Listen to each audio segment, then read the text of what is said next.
नमस्कार YouTube family, कसे आहात तुम्ही? मजेत आहात ना? आम्ही पण मजेत. तर माझ्या भावाच्या घरी गणपती आणि गौराई असतात, तर आम्हाला बोलवलं होते तिकडे.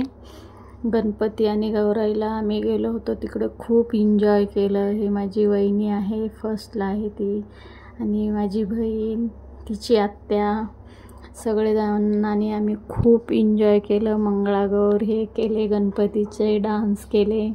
खूप मस्त वाटलं तिकडे. आणि खूप घरामध्ये छान गणपतीची मूर्ती तर खूप छान आणि आकर्षण होते. गौराई तर खूपच सुंदर दिसत होत्या, मस्त अशा क्यूट. एवढं छान वाटत होतं ना, मस्त. दुसऱ्या दिवशी गौराई जाणार होत्या म्हणून आम्ही रात्रभर डान्स वगैरे मस्त करत होतो. रात्रभर जागलेलो आणि खूप एन्जॉय केलं. सगळ्यांनीच मस्त वाटलेलं, एवढं मस्त. आणि दुसऱ्या दिवशी जाणार त्यामुळे खूप वाईट पण वाटत होतं. त्यामुळे चला तर भेटूया नेक्स्ट ब्लॉगमध्ये. बाय.